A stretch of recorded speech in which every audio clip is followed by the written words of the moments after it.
नमस्कार। आज हम एक नए विषय पर चर्चा करेंगे। विषय है भारत में बढ़ती बेरोजगारी, उसका कारण क्या है, उसका प्रभाव क्या है और उसकी समाधान क्या है। आज का हमारा ये विषय है। दरअसल अगर हम बात करें बेरोजगारी की, तो कोरोना महामारी से पहले भी बेरोजगारी एक चिंता का विषय बनी हुई थी, लेकिन महामारी के दौरान एक प्रकार से हम कह सकते हैं कि बेरोजगारी का ठीक रंग खोलने के लिए हमें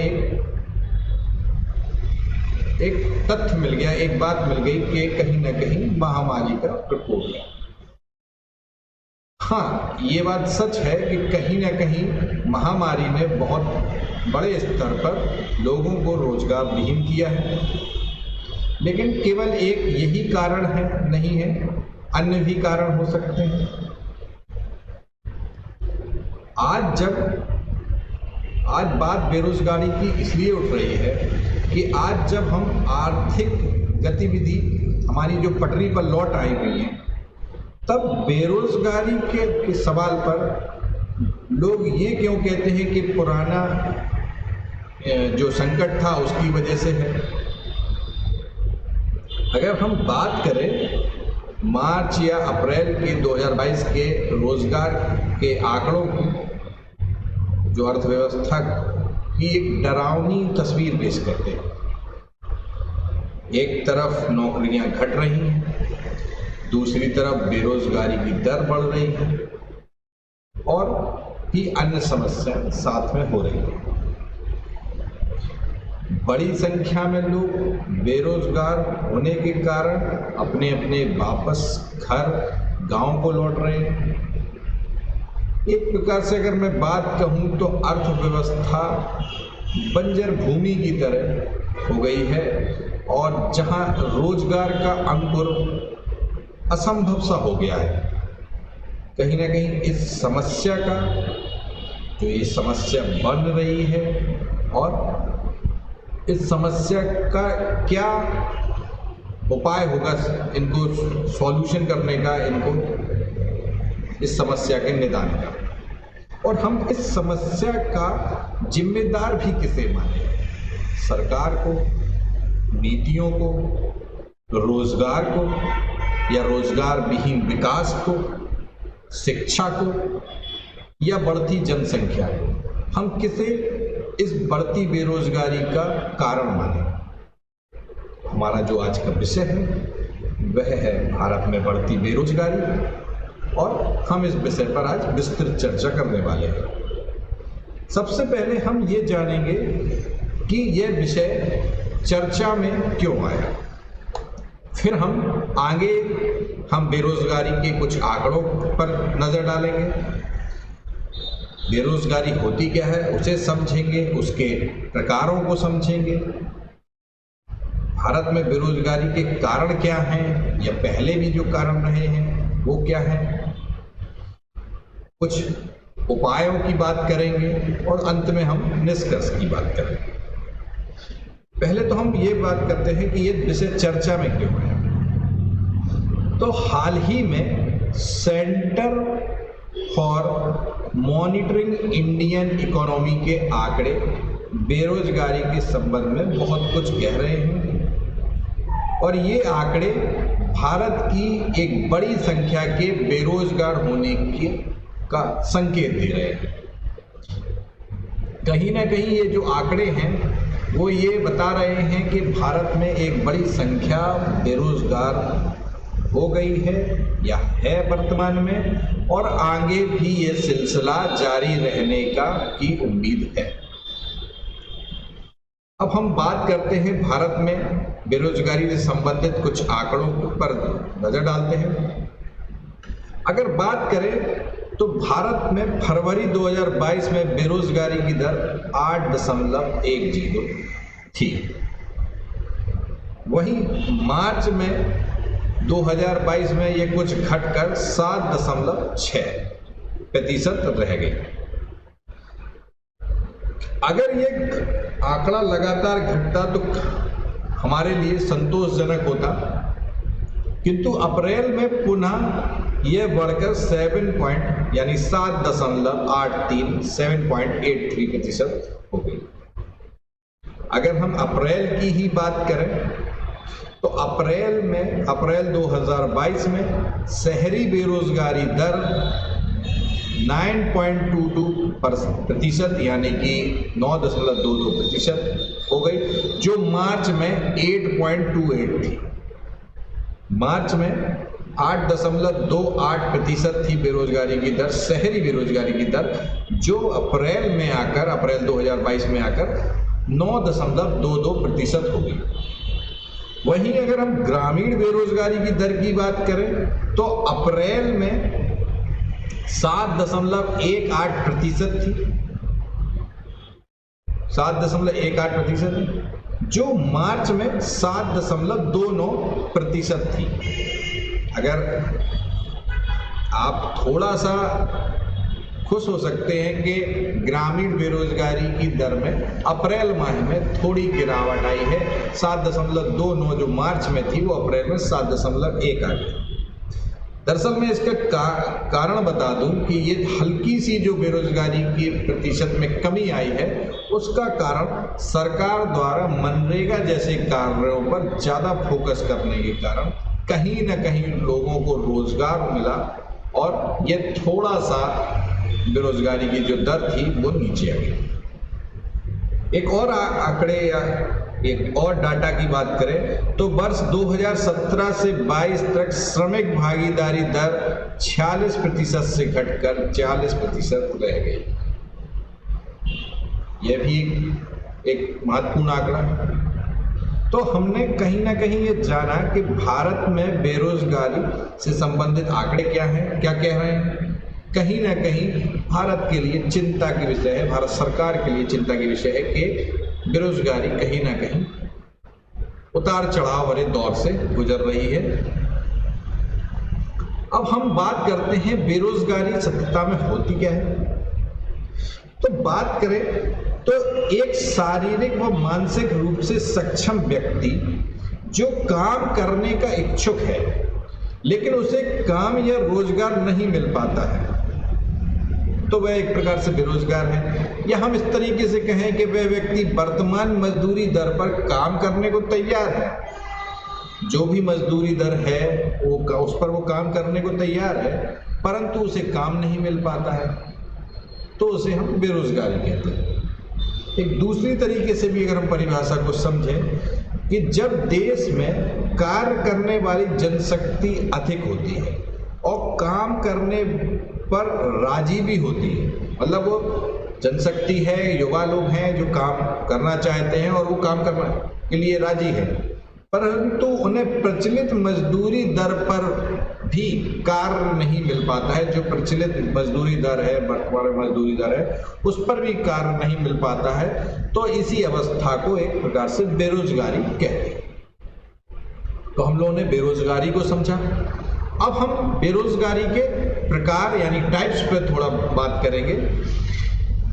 बेरोजगारी के कई प्रकार होते हैं, कई तरह की बेरोजगारी होती है। एक ऐच्छिक बेरोजगारी होती है।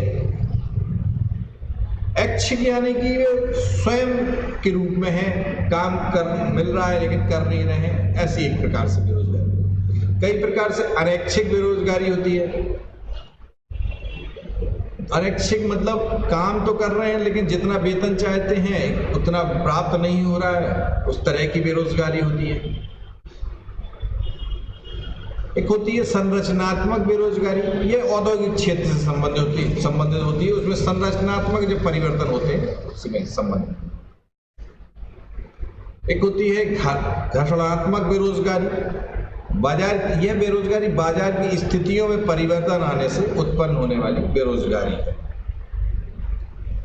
एक होती है छिपी बेरोजगारी। छिपी बेरोजगारी अधिकांशतः ये कह सकते हैं ये कृषि क्षेत्र में ज्यादा देखी जाती है। कृषि क्षेत्र में छिपी बेरोजगारी प्राप्त होती है। अगली है चक्रीय बेरोजगारी। शहरी क्षेत्रों में बेरोजगारी, शहरी क्षेत्रों में मोस्टली अधिकांशतः शिक्षित बेरोजगारी होती है, जिसे हम लोग शिक्षित बेरोजगारी भी कहते हैं, वो शहरी क्षेत्रों में प्राप्त होती है। ग्रामीण बेरोजगारी मतलब ग्रामीण क्षेत्रों में भी काम नहीं मिलता, कृषि क्षेत्र में भी पता चला काम नहीं मिल पा रहा है किसी कारणवश से। औद्योगिक बेरोजगारी, अक्षमता के आधार पर बेरोजगारी होती है कि मान लो कोई कार्य के लिए सक्षम नहीं है। अल्प बेरोजगारी यानी कि हो सकता है रोजगार प्राप्त होता है लेकिन कुछ घंटों के लिए प्राप्त होता है। और एक है अंतिम है तकनीकी बेरोजगारी। तकनीकी बेरोजगारी मतलब रोजगार तो उपलब्ध है लेकिन जिस क्षेत्र के वो रोजगार उपलब्ध है उस क्षेत्र में या उस चीजों पर उस तकनीक का व्यक्ति या मजदूर को आती नहीं है, तो इस वजह से उन्हें वो बेरोजगारी का सामना करना पड़ता है। एक समिति थी, भगवती समिति, जिसने बेरोजगारी को मापने के कुछ वर्ष पहले 1973, कुछ वर्ष तो नहीं बहुत पहले 1973 में बेरोजगारी को मापने की पद्धति को से संबंधित एक समिति थी। हमने कुछ बेरोजगारी को समझा, भारत के कुछ बेरोजगारी के आंकड़ों को जाना, बेरोजगारी के प्रकार को समझा। अब हम बात करते हैं बेरोजगारी के मुख्यतः ये कारण क्या है, वर्तमान में जो बेरोजगारी का कारण क्या है। तो पहला कारण तो कहीं ना कहीं है कि जनसंख्या में तीव्र वृद्धि। जनसंख्या में जितनी तीव्र वृद्धि हो रही है उतनी मात्रा में फैक्ट्रियां या सरकारें बेरोजगारों को रोजगार प्रदान नहीं कर पा रही है। जनसंख्या वृद्धि हो रही है, लगातार लोग स्नातक व परास्नातक पास कर रहे हैं और कहीं ना कहीं एक बड़ी संख्या लगातार जॉब की तलाश में बाहर निकलती है। लेकिन जो हमारे सेक्टर्स हैं या प्राइमरी सेक्टर्स की तो हम बात नहीं करेंगे, एग्रीकल्चर का है वो तो, लेकिन सेकेंडरी द्वितीय क्षेत्र और टर्शरी यानी तृतीय क्षेत्र में जो रोजगार उपलब्ध हो सकते थे उतनी मात्रा में उपलब्ध नहीं हो पा रहे जितनी मात्रा में संख्या है मांग है। साथ ही पूंजी निर्माण की धीमी गति भी कहीं ना कहीं बेरोजगारी का कारण है। नियोजन के दोष, यह भी एक बेरोजगारी का कारण है। प्राकृतिक आपदाओं का बढ़ना, यह भी एक बेरोजगारी के बढ़ने का कारण है कि लगातार बेरोजगारी बढ़ रही है और इस वजह से प्राकृतिक आपदाओं का बढ़ रही है तो इस वजह से भी कहीं ना कहीं बेरोजगारी बढ़ रही है। साथ ही आर्थिक विकास की गति धीमी है और धीमी गति होने के कारण भी बेरोजगारी बढ़ रही है। आर्थिक विकास की गति धीमी है तो जब गति धीमी होगी तो उद्योग धंधे देर से लग पाएंगे, ज़्यादा जल्दी नहीं लग पाएंगे, तो बेरोजगारी या बेरोजगारों को खपाने के लिए जो रोजगार होंगे वो उतनी जल्दी उपलब्ध नहीं हो पाएंगे।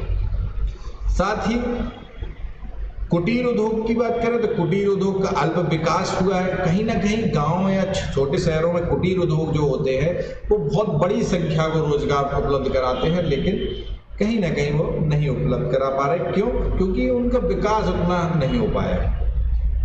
साथ ही यंत्रीकरण और नवीनीकरण में वृद्धि, कहीं ना कहीं जैसे अब कोई कार्य था, साधारण कार्य था जिस पर 8-10 लोग काम करते थे, अब मशीनें जब आई हैं तो अब 1 या 2 व्यक्ति को काम करने को मिलता है क्योंकि उतने ही लोग जरूरत पड़ते हैं। पहले जरूरत ज़्यादा लोगों की पड़ती थी, तो कहीं ना कहीं एक यंत्रीकरण भी बेरोजगारी का कारण रहा है। जैसे कह सकते हैं कि कई लोग कहते हैं कंप्यूटर की वजह से कई लोगों के रोजगार चले गए, तो एक प्रकार से ये उसी का उदाहरण है या उस कंप्यूटर वाली बात को इसका उदाहरण मान सकते हैं।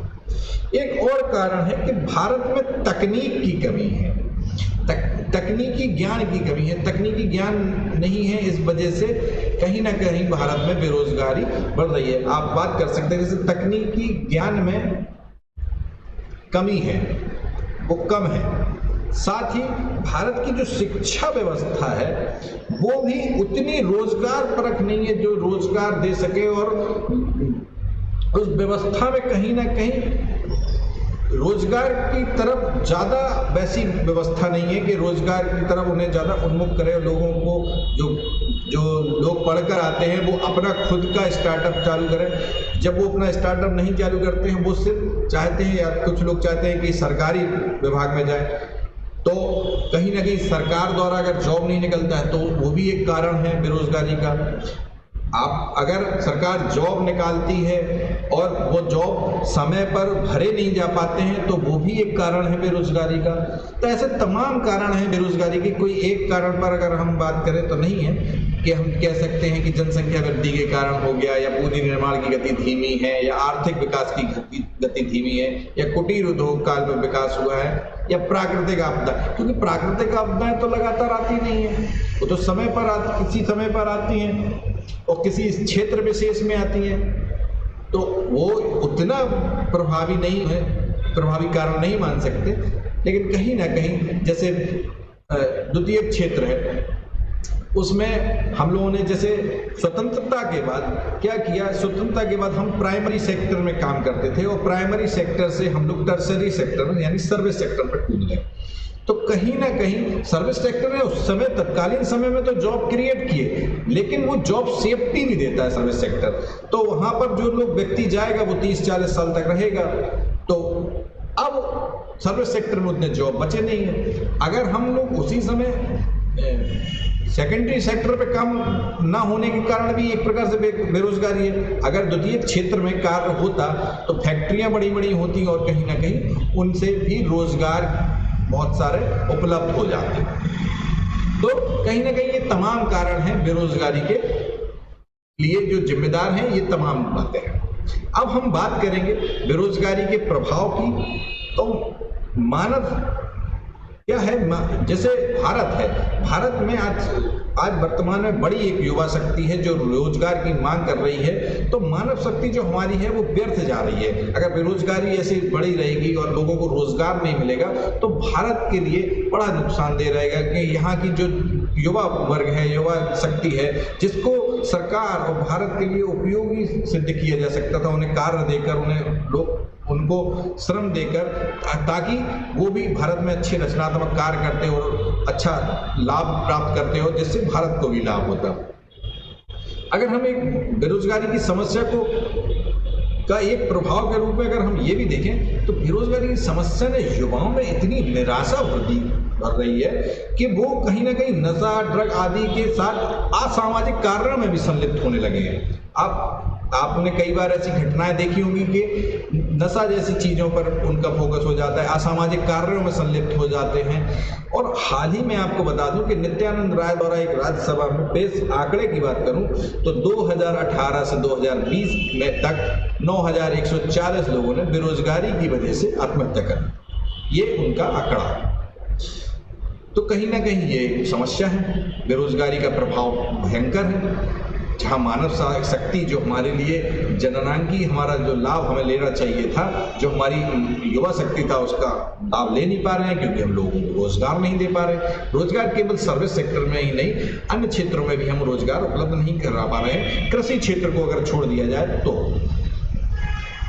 अगला हम अगर प्रभाव की बात करें तो कहीं ना कहीं बेरोजगारी से निर्धनता एवं ऋणग्रस्तता में वृद्धि होती है। लोग बाग निर्धन हो जाते हैं, बेरोजगारी होती है तो निर्धनता में वृद्धि होती है, ऋणग्रस्तता होती है। लोग इधर उधर से कहीं से ऋण ले लेते हैं और ऋण वो चुका नहीं पाते क्योंकि रोजगार प्राप्त नहीं हो पाता, और जब ऋण चुका नहीं पाते तो उन्हें और भी धन की आवश्यकता होती तो वो और धन ले लेते हैं ऋण में, ताकि और वो इस जाल में फंसते चले जाते हैं। तो कहीं ना कहीं ऋणग्रस्तता में भी वृद्धि हो जाती है।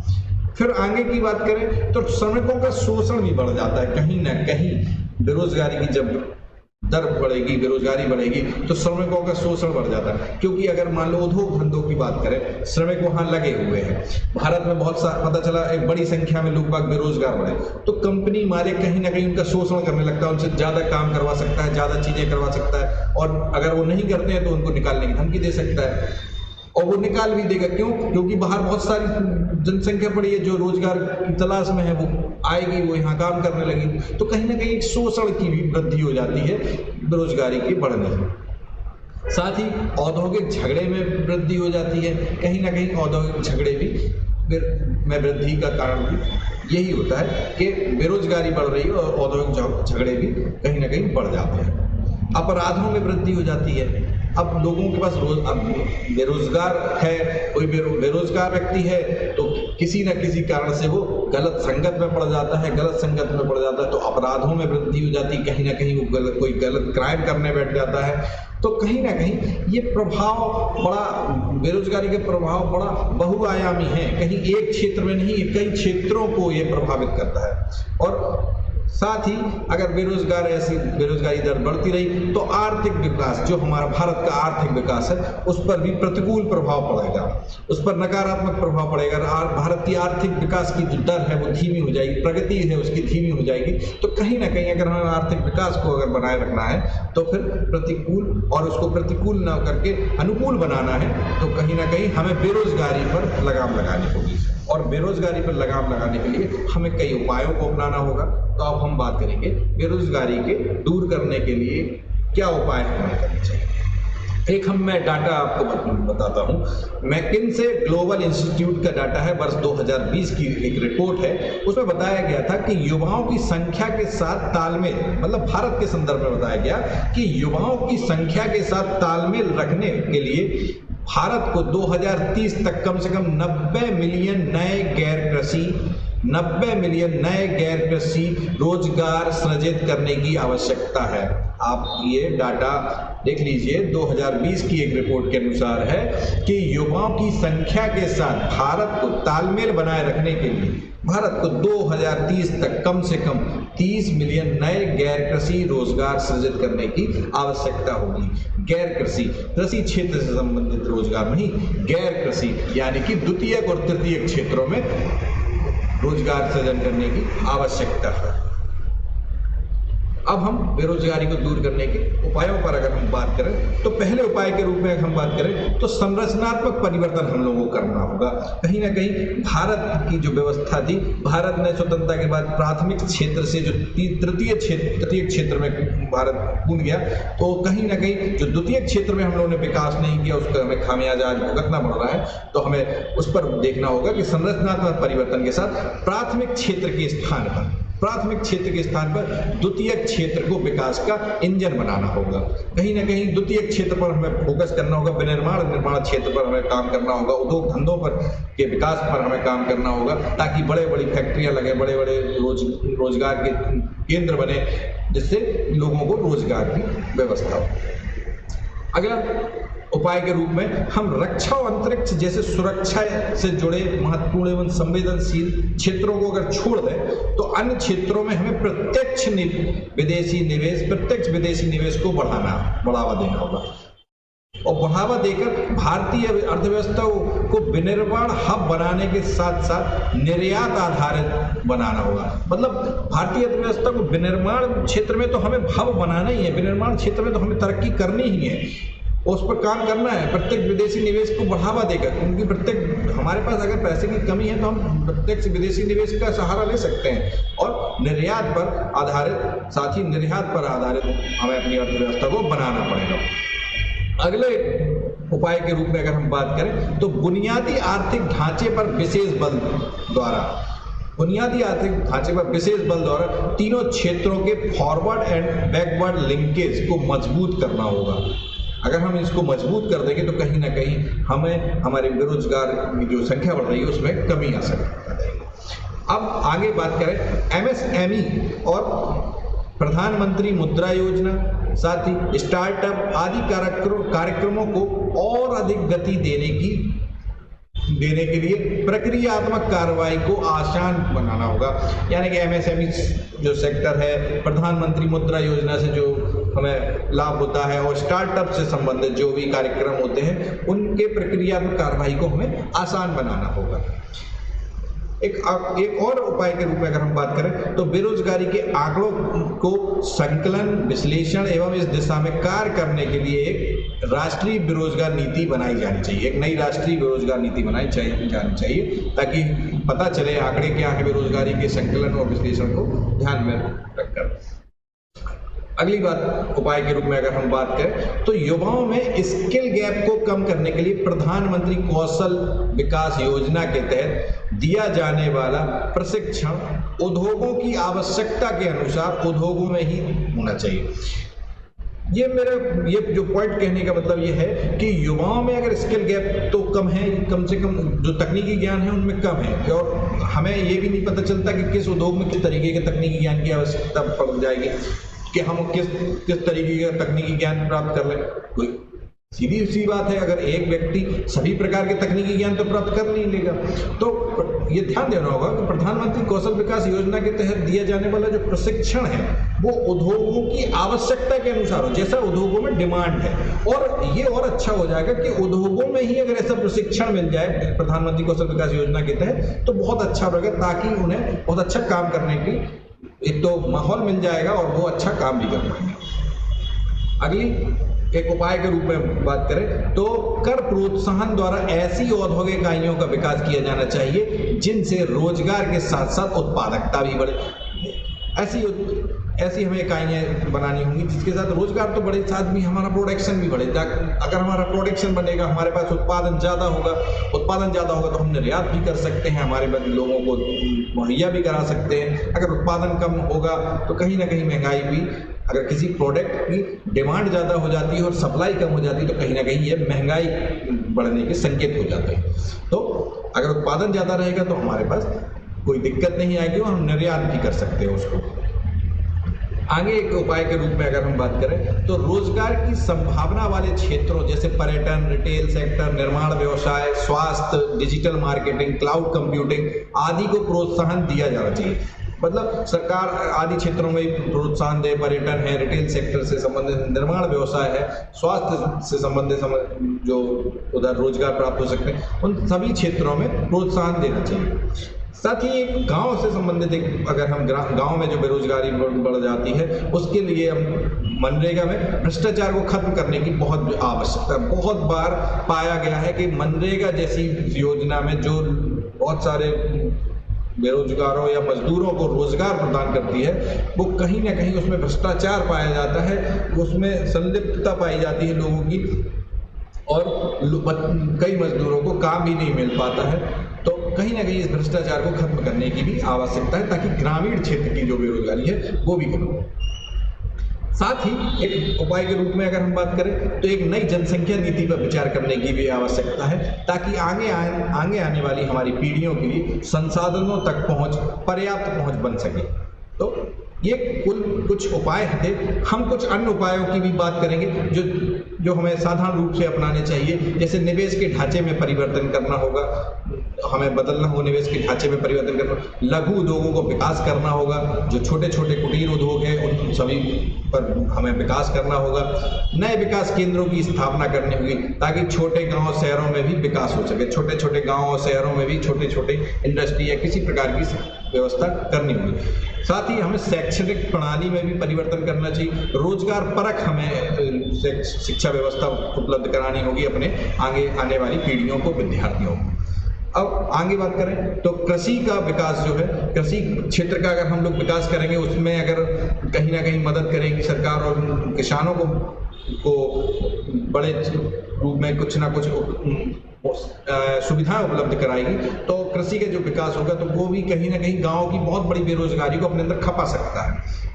ठीक है, परिवहन का विकास कर सकते हैं, परिवहन व्यवस्था का विकास करें, जनसंख्या पर नियंत्रण जैसी एक नियंत्रण भी एक कहीं ना कहीं उपाय के रूप में हम अपना सकते हैं। अगर जनसंख्या इसी तरह बढ़ेगी तो कहीं ना कहीं उतनी मात्रा में अगर रोजगार नहीं बढ़ता है तो कहीं ना कहीं बेरोजगारी की समस्या बनी रहेगी। आगे ग्रामीण बेरोजगारों को प्रशिक्षण दिया जा सकता है, जो ग्रामीण क्षेत्र में बेरोजगार हैं उनको किसी क्षेत्र का प्रशिक्षण दिया जा सकता है ताकि वो भी बेरोजगारी से अपनी निजात पा जाए, मतलब वो अपनी बेरोजगारी की जो समस्या है उससे बेचारे निकल सके। साथ ही ग्रामीण उद्यमियों को भी प्रोत्साहन करना चाहिए। ग्रामीण क्षेत्र में छोटे छोटे उद्यमी कार्य करते हैं, मतलब छोटे छोटे उद्योग धंधे चलाते हैं, अगर हम लोग उनको भी प्रोत्साहन करें, सरकार उनको भी किसी प्रकार की सुविधाएं उपलब्ध करा दे तो वो बड़ी संख्या में अपने गांव में ही कई लोगों को रोजगार उपलब्ध करा देंगे।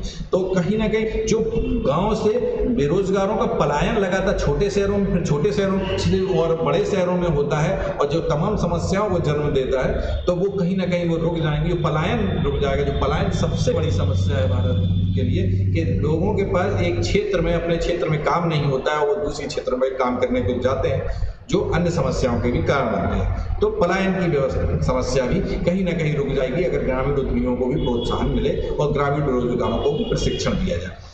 रोजगार कार्यालयों में वृद्धि की जाए ताकि देश में रोजगार कार्यालय की कमी के कारण कई लोगों को रोजगार प्राप्त करने में उचित अवसर नहीं मिल पाते, तो उस रोजगार कार्यालयों में भी वृद्धि की जाए। एक उपाय के रूप में हम इसे अपना सकते हैं। तो हमने देखा कि हमने तमाम उपायों की बात की, हमने अपनी बेरोजगारी से संबंधित आंकड़ों की बात की, कारण भी जाने और साथ ही हमने पूरे संपूर्ण उपायों को भी, अधिकांश उपायों को भी हमने बात की। अब हम बात करते हैं इस विषय के निष्कर्ष के रूप में। तो यदि हम बात करें, यदि प्रत्येक युवा को काम नहीं मिलेगा, आप खुद सोचिए, वर्तमान में इंटरनेट ने हमारे जीवन में जीने के तरीके को ही बदल दिया है। आप खुद ध्यान सोचिए कि वर्तमान में इंटरनेट ने हमारे जीवन के तरीके हैं को ही बदल दिया है। तकनीक इतनी तेजी से बदल रही है कि सरकार और युवा दोनों को ही इसके लिए तैयार रहना होगा। कहीं ना कहीं दोनों को ही इसके लिए तैयार रहना होगा।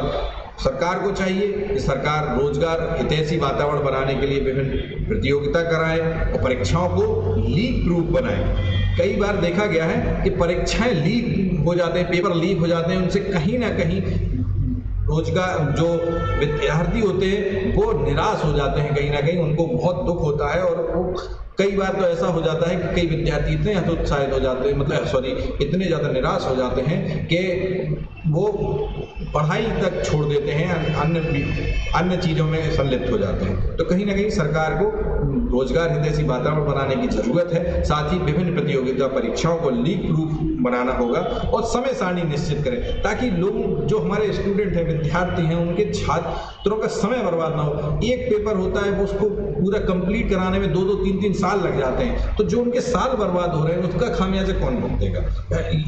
उसका जिम्मेदार विद्यार्थी तो बिल्कुल नहीं है। कहीं ना कहीं हमारी जो व्यवस्था है वो बहुत धीमी है, तो उनको हमें तेज करने की आवश्यकता है। साथ ही अगर हम बात करेंगे तो नौकरी की तलाश में युवाएं महत्वपूर्ण वर्ष जो उनके खराब हो जाते हैं, तो वो समस्या तो है ही। युवाओं को अब साथ ही युवाओं में भी इस मान्यता को निकाल देना चाहिए कि केवल सरकारी जॉब में जाएंगे तो बस उसमें काम वगैरह नहीं करना पड़ेगा। ऐसा कुछ नहीं है। अब आपको सरकारी जॉब में जाएंगे तो उसमें भी बहुत ज़्यादा काम करना पड़ेगा और नौकरी आपको तभी मिलेगी जब आप योग्य होंगे, और योग्य हैं तो आपको जरूर नौकरी मिलेगी। अब अगर हम इसी निष्कर्ष के साथ और बात करें, जैसे नौकरी का आज बात करते हैं, तो नौकरी डिग्री की नहीं है बल्कि आपकी योग्यता और प्रशिक्षण के मूल्य पर अधिक प्राप्त होती है, वर्तमान अगर परिदृश्य में हम बात करें। साथ ही यदि प्रत्येक युवा को काम नहीं मिलेगा, एक बहुत मूलभूत बात बताना चाहता हूँ, यदि प्रत्येक युवा को काम नहीं मिलेगा तब तक भारत चीन की तरह जननांग की लाभ लेने में असमर्थ रहेगा। भाई अगर हम लगातार लोगों को काम नहीं दे पाए तो भारत, अगर ये जो चीन ने अपना जननांकी लाभ उठाया है, अपनी जनसंख्या का जो बढ़ती जनसंख्या का उसने जो लाभ उठाया था वो हम लोग नहीं ले पाएंगे। क्योंकि अगर हमारे यहाँ रोजगार नहीं होगा तो, और हमारी रोजगार नहीं होगा तो जो हमारे युवा वर्ग है वो ऐसे ही अक्रियाशील बैठे रहेगा। अगर वो क्रियाशील होता तो कहीं ना कहीं वो देश की तरक्की में भाग लेता, लेकिन अब वो अक्रियाशील है तो कहीं ना कहीं उसका जो हम लाभ ले सकते थे, देश के लिए लाभ होता उसका, वो हम नहीं ले पाएंगे। इस बात की हमें नितांत आवश्यकता है कि हमें कहीं ना कहीं उन कारणों को जांचना होगा कि आखिर ऐसा क्या कारण है कि भारत में विकास वृद्धि के साथ रोजगार क्यों नहीं बढ़ रहा है। इस मूल कारण को हमें जानने की बहुत ज़्यादा आवश्यकता रहेगी और हमें जानना भी चाहिए। सरकारों को, अन्य क्षेत्रों को, सरकारों को खास तौर से ये ध्यान देना होगा कि हम लोग जब भारत का विकास बढ़ रहा है, विकास में वृद्धि हो रही, विकास कार्य आगे लगातार बढ़ रहे हैं, तो रोजगार हमारे यहाँ क्यों नहीं बढ़ रहे हैं। ये एक बड़ा प्रश्न है और जिस पर सभी सरकारों को, सभी लोगों को सोचने की आवश्यकता है। हम लोगों ने बेरोजगारी के विषय पर एक लंबी चर्चा की और आशा है कि हम लोगों ने अधिकांश या बड़े क्षेत्र को हम लोगों ने छूने का प्रयास किया है और आपकी संपूर्ण जो दुविधा रही होगी वो भी दूर करने का प्रयास किया है। इसी के साथ यह हमारा जो विषय है भारत में बढ़ती बेरोजगारी, ये समाप्त होता है। धन्यवाद।